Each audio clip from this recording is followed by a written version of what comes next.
Hello పాపరల్స్, welcome to my channel movie things for you. ఛానల్కి కొత్తగా వచ్చుంటే సబ్స్క్రైబ్ చేసుకొని పక్కన ఉన్న బెల్ ఐకాన్ని ఆల్లో పెట్టుకొని పాపరల్స్. ఓకే, విశ్వనాథన్ సన్స్ మూవీ ఎలా ఉందో చెప్పాలంటే it's a pure entertainer, A family entertainer. మామూలుగా లేదు, నాకైతే పిచ్చగా నచ్చింది. అసలు వింటేజ్ సూర్య గారిని మీరు చూడాలంటే థియేటర్కి వెళ్ళండి, టికెట్ బుక్ చేసుకోండి, చూడండి. నీ అమ్మ వేరే లెవెల్ ఎక్స్పీరియన్స్. అసలు సూర్య గారు మాత్రం కుమ్మేశారు. నాకైతే చాలా బాగా అనిపించింది. మూవీలో కామెడీ సీన్స్ అయినా, ఎమోషనల్ సీన్స్ అయినా, ఎవ్రీథింగ్ ఈజ్ వర్క్డ్ అవుట్. చాలా బాగా అనిపించింది నాకైతే. మీరు కూడా థియేటర్కి వెళ్ళండి, చూడండి. మీకు మంచి ఎక్స్పీరియన్స్ వస్తుంది పాపరేల్స్. అది మాత్రం పక్కా గ్యారంటీ ఇస్తాను నేను. నీ అమ్మ అసలు ఇది ఒక ఫ్యామిలీ మూవీ అయినా కూడా మంచి మాస్ సీన్స్ ఉన్నాయి. అవి ఎందుకున్నాయో, ఎక్కడ ఉన్నాయో నేను పర్టికులర్గా చెప్పకూడదు, కానీ చాలా బాగా అనిపించింది. ఆల్సో ఫస్ట్ హాఫ్ కంటే నాకు సెకండ్ హాఫ్ ఇంకా బాగా నచ్చింది. బట్ క్లైమాక్స్ అనేది ఎక్కడో ఒక్క రోంత దెబ్బ వేసింది. కాకపోతే క్లైమాక్స్ కొంచెం పక్కన పెడితే ఇంకా మిగతా సీన్స్ అన్నీ బాగా వర్క్ అయ్యాయి. ఆల్సో ఫస్ట్ హాఫ్ కూడా కొంచెం ఎక్కడో కొంచెం ల్యాగ్ అయిన ఫీలింగ్ అయితే వస్తుంది. బట్ అదేం మనకి పెద్ద ఫరక్ పడదు. ఆల్సో ఈ మూవీలో ది బిగ్గెస్ట్ ప్లస్ పాయింట్ ఏంటంటే జీవి ప్రకాష్ గారు బీజేం మాత్రం కుమ్మేశారు పాపరేల్స్. మామూలు గొట్ల చాలా బాగా కొట్టాడు. ఎమోషన్ సీన్స్ దగ్గర కానీ, కామెడీ సీన్స్ దగ్గర కానీ చాలా బాగా కొట్టాడు. ఆల్సో సాంగ్స్ కూడా బాగానే ఉన్నాయి.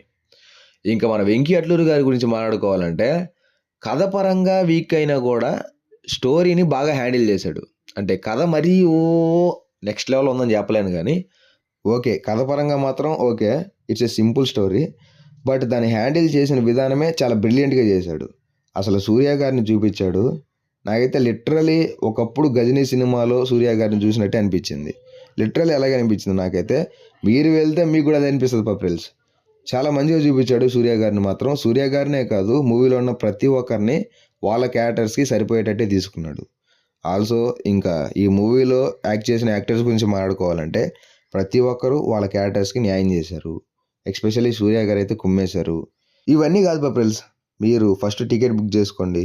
మీరే కాదు, మీ ఫ్యామిలీలో ఉన్న అందరికి టికెట్లు బుక్ చేయండి. ఎందుకంటే దీంట్లో ఎటువంటి వల్గర్ సీన్స్ లేవు, ఎటువంటి 18+ సీన్స్ లేవు. ప్రతి ఒక్కరు వెళ్ళి చూడొచ్చు. సో మీ ఫ్యామిలీకి ప్రతి ఒక్కరికి టికెట్ బుక్ చేసుకోండి, థియేటర్కి వెళ్ళండి, వాచ్ చేయండి, ఎంజాయ్ చేయండి, నవ్వండి, ఏడవండి. మూవీ అయితే ఆ లెవెల్లో ఉంది. చూడండి, పాత సూర్య గారిని చూస్తారు. ఆల్సో మీరు పెట్టిన డబ్బులకి న్యాయం జరుగుద్ది. ఇంతకంటే ఇంకేముంది చెప్పండి. మన మూవీకి వెళ్ళేది ఎందుకు, ఎంటర్టైన్ అవ్వనాటికి. సో ఈ మూవీలో మీకు కావాల్సిన ప్రతి ఎలిమెంట్ ఉంది కాబట్టి వెళ్ళండి, వాచ్ చేయండి. మీ డబ్బులకు వర్తి అయినటువంటి మూవీని చూడండి. అది పాపరేల్స్ మరి విషయం అయితే. విశ్వనాథన్ సన్స్ మూవీ అయితే నాకైతే నచ్చింది. మీలో ఎవరన్నా చూసుంటే కామెంట్ చేయండి. కామెంట్ చేయడానికి మీరు ఎవరు లేరు కాబట్టి మీరు చేయలేరు. ఎందుకంటే చూసేదే 4-5.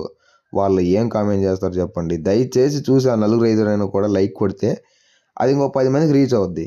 ఈ అమ్మ చూసినోడు ఎవడు లైక్ కొట్టడు, పోని కామెంట్ అన్నా చేస్తాడంటే అది లేదు. నేను ప్రతి వీడియోలో మీ ఒపీనియన్ ఏంటో కామెంట్ చేయండి అని చెప్పడం, మీరు చేసి చేయక సర్లే ఇవన్నీ దేనికి. నాకైతే మూవీ నచ్చింది, మీరు కూడా చూడండి. Thanks for watching my video. Have a nice day.